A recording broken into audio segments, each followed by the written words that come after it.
ಪುಣೆಯ ಕೇತನ್ ಅಗರ್ವಾಲ್ ಕೊಲೆ ಪ್ರಕರಣದ ತನಿಖೆ ಚುರುಕುಗೊಂಡಿದೆ. ಕೊಲೆಯಲ್ಲಿ ಮೂರನೇ ವ್ಯಕ್ತಿ ಭಾಗಿಯಾಗಿರೋ ಬಗ್ಗೆ ಪೊಲೀಸರಿಗೆ ಅನುಮಾನ ಮೂಡಿದೆ. ಮೂರನೇ ವ್ಯಕ್ತಿಯ ಜೊತೆಗೆ ಸಿಯಾ ಚೇತನ್ ಚೌಧರಿ ಫೋನ್ನಲ್ಲಿ ಮಾತನಾಡಿದ್ರು. ಕೊಲೆಯಲ್ಲಿ ಭಾಗಿಯಾಗುವಂತೆ ಸ್ನೇಹಿತನೊಬ್ಬನಿಗೆ ಮನವೊಲಿಸಿದ್ರು ಅನ್ನೋ ಆರೋಪ ಕೇಳಿಬಂದಿದೆ.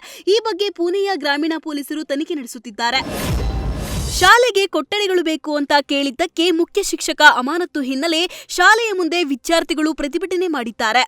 ಚಿಕ್ಕಬಳ್ಳಾಪುರ ಜಿಲ್ಲೆಯ ಗುಡಿಬಂಡೆ ಸರ್ಕಾರಿ ಮಾದರಿ ಹಿರಿಯ ಪ್ರಾಥಮಿಕ ಶಾಲೆಯ ಮುಂಭಾಗದಲ್ಲಿ ಪ್ರತಿಭಟನೆ ಮಾಡಲಾಗಿದೆ. ಶಿಥಿಲಗೊಂಡ ಶಾಲೆಗೆ ಕೊಠಡಿಗಳು ಬೇಕು ಅಂತ ಶಿಕ್ಷಕ ಶಂಕರ್ ಕೇಳಿದ್ರು. ಮಾಧ್ಯಮಗಳಿಗೆ ಹೇಳಿಕೆ ಕೊಟ್ಟಿದ್ದಾರೆ ಅನ್ನೋ ಕುಂಟು ನೆಪ ಹೇಳಿ ಡಿಡಿಪಿಐ ವಿ ರಮೇಶ್ ಶಿಕ್ಷಕನನ್ನು ಅಮಾನತುಗೊಳಿಸಿದ್ರು. ಪ್ರಾಮಾಣಿಕ ಮುಖ್ಯ ಶಿಕ್ಷಕ ಶಂಕರ್ ಅಮಾನತು ಮಾಡಿರೋದಕ್ಕೆ ಶಂಕರ್ ಸರ್ ಬೇಕೇ ಬೇಕು ಅಂತ ವಿದ್ಯಾರ್ಥಿಗಳು ಪ್ರತಿಭಟನೆ ಮಾಡಿದ್ದಾರೆ.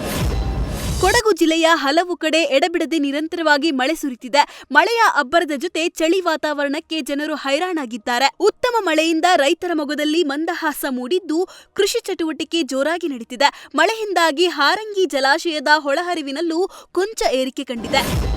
ಮುಂಗಾರು ಕೈಕೊಟ್ಟಿದ್ದು ಮಳೆಗಾಗಿ ಬೀದರ್ ಜಿಲ್ಲೆಯ ಬಸವಕಲ್ಯಾಣ ತಾಲೂಕಿನ ಕೊಹಿನೂರು ಗ್ರಾಮದಲ್ಲಿ ಬೊಂಬೆಗಳ ಮದುವೆ ಮಾಡಲಾಗಿದೆ. ಮಳೆ ಬರಲಿ ಎಂದು ಸಂಪ್ರದಾಯದಂತೆ ಗ್ರಾಮಸ್ಥರು ಬೊಂಬೆಗಳ ವಿವಾಹ ಮಾಡಿದ್ದಾರೆ. ಅಲ್ಲದೆ ಮದುವೆ ಬಳಿಕ ಇಡೀ ಊರಿಗೆ ಹೋಳಿಗೆ ಊಟ ಬಡಿಸಿದ್ದು, ಉತ್ತಮ ಮಳೆಯಾಗಲಿ ಅಂತ ಗ್ರಾಮಸ್ಥರು ಸಾಮೂಹಿಕ ಪ್ರಾರ್ಥನೆ ಮಾಡಿದ್ದಾರೆ. ಬೀದರ್ನಲ್ಲಿ ಮಳೆ ಬಾರದಿದ್ರೂ ರೈತಾಪಿ ಜನರು ಧೈರ್ಯ ಮಾಡಿ ಬಿತ್ತನೆಗಿಳಿದಿದ್ದಾರೆ. ಒಣಭೂಮಿಯಲ್ಲೇ ರೈತರು ಬೀಜ ಗೊಬ್ಬರ ಹಾಕುತ್ತಿದ್ದಾರೆ. ಮನೆಯಲ್ಲಿ ಬೀಜ ಗೊಬ್ಬರ ಇಟ್ಕೊಂಡು ಏನ್ ಮಾಡೋಣ ಅಂತ ಗಡಿ ಜಿಲ್ಲೆಯ ರೈತರು ಒಣಭೂಮಿಯಲ್ಲೇ ಬೀಜ ಬಿತ್ತಿ ಮಳೆಗಾಗಿ ಪ್ರಾರ್ಥನೆ ಮಾಡಿದ್ದಾರೆ. ಜೂನ್ ಮುಗಿದು ಜುಲೈ ಬಂದರೂ ಗಡಿ ಜಿಲ್ಲೆಯಲ್ಲಿ ನಿರೀಕ್ಷಿತ ಪ್ರಮಾಣದಲ್ಲಿ ಮಳೆಯಾಗಿಲ್ಲ. ಬಿತ್ತನೆಗೆ ಕಾಲ ಮೀರುತ್ತಿರುವುದರಿಂದ ರೈತರು ಅನಿವಾರ್ಯವಾಗಿ ಒಣಭೂಮಿಯಲ್ಲೇ ಬಿತ್ತನೆಗೆ ಮುಂದಾಗಿದ್ದಾರೆ.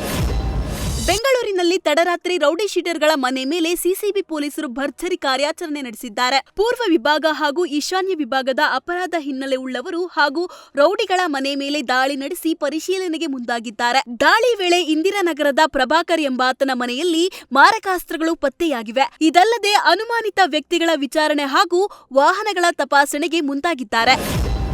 ಸಾರ್ವಜನಿಕ ಸ್ಥಳದಲ್ಲಿ ಮಾದಕ ವಸ್ತು ಮಾರಾಟ ಮಾಡುತ್ತಿದ್ದ ಇಬ್ಬರನ್ನ ಬೆಳಗಾವಿ ಸಿಸಿಬಿ ಪೊಲೀಸರು ಬಂಧಿಸಿದ್ದಾರೆ. ಎಪಿಎಂಸಿ ಕಾಂಪ್ಲೆಕ್ಸ್ ಬಳಿ ಆರೋಪಿಗಳಾದ ಮಹದೇವ ಪಾಟೀಲ್ ಹಾಗೂ ವಿನಾಯಕ ಕಂಡಾಳೆ ಹೆರಾಯಿನ್ ಮಾರುತ್ತಿದ್ದರು. ಬಂಧಿತರಿಂದ 5 ಲಕ್ಷ ಮೌಲ್ಯದ 24.80 ಗ್ರಾಂ ಹೆರಾಯಿನ್ ವಶಕ್ಕೆ ಪಡೆದು ಎಪಿಎಂಸಿ ಪೊಲೀಸ್ ಠಾಣೆಯಲ್ಲಿ ಕೇಸ್ ದಾಖಲಿಸಿದ್ದಾರೆ. ರಾಕಿಂಗ್ ಸ್ಟಾರ್ ಯಶ್ ನಟನೆಯ ಟಾಕ್ಸಿಕ್ ಸಿನಿಮಾದ ಒಂದೊಂದು ಅಪ್ಡೇಟ್ ಕೂಡ ಭಾರಿ ಚರ್ಚೆ ಹುಟ್ಟುಹಾಕುತ್ತಿದ್ದು, ಸಿನಿಮಾದ ಮೇಲೆ ಕ್ರೇಜ್ ದಿನೇ ದಿನೇ ಜಾಸ್ತಿ ಆಗ್ತಿದೆ. ಇಲ್ಲಿವರೆಗೆ ಚಿತ್ರತಂಡದಿಂದ ತಬಾಯಿ ಹಾಡು ಹೊರತುಪಡಿಸಿ ಮತ್ಯಾವುದೇ ಹಾಡನ್ನು ಬಿಡುಗಡೆ ಮಾಡಿಲ್ಲ. ಇದೀಗ ವಿಶಲ್ ಮಿಶ್ರಾ ಸಂಗೀತ ಸಂಯೋಜನೆಯ ಸ್ಪೆಷಲ್ ಹಾಡು ಬಿಡುಗಡೆಗೆ ಸಜ್ಜಾಗಿದ್ದು, ಇಷ್ಟರಲ್ಲೇ ಬಿಡುಗಡೆ ಆಗಲಿದೆ. ಇದೇ ಜುಲೈ 12ರಂದು ಶಿವಣ್ಣಗೆ ಹುಟ್ಟುಹಬ್ಬದ ಸಂಭ್ರಮ. ಶಿವಣ್ಣನ ಹುಟ್ಟುಹಬ್ಬದ ಹಿನ್ನೆಲೆಯಲ್ಲಿ ಸಿನಿಮಾ ತಂಡಗಳಿಂದ ಸ್ಪೆಷಲ್ ಸರ್ಪ್ರೈಸ್ ಸಿಗಲಿದೆ. ಅದರಲ್ಲೂ ಟೈಟಲ್ನಿಂದ ಭಾರಿ ಗಮನ ಸೆಳೆದಿದ್ದ ಎ ಫಾರ್ ಆನಂದ್ ಚಿತ್ರತಂಡ ಅಂದು ಸ್ಪೆಷಲ್ ಪ್ರೋಮೋ ಬಿಡುಗಡೆಗೆ ತಯಾರಿ ನಡೆಸಿದೆ. ಈ ಸಿನಿಮಾವನ್ನು ಗೀತಾ ಪಿಕ್ಚರ್ಸ್ ನಿರ್ಮಾಣ ಮಾಡುತ್ತಿದ್ದು, ಶ್ರೀನಿ ನಿರ್ದೇಶನವಿದೆ. ಶಿವಣ್ಣ ಶ್ರೀನಿ ಕಾಂಬಿನೇಷನ್ನ ಪೋಸ್ಟ್ ಸಿನಿಮಾ ಗಳ್ಳಪೆಟ್ಟಿಗೆಯಲ್ಲಿ ಯಶಸ್ಸು ಗಳಿಸಿತ್ತು. ಇದೀಗ ಎ ಫಾರ್ ಆನಂದ್ ಸಿನಿಮಾ ಬಗ್ಗೆಯೂ ಭಾರಿ ನಿರೀಕ್ಷೆ ಇದೆ.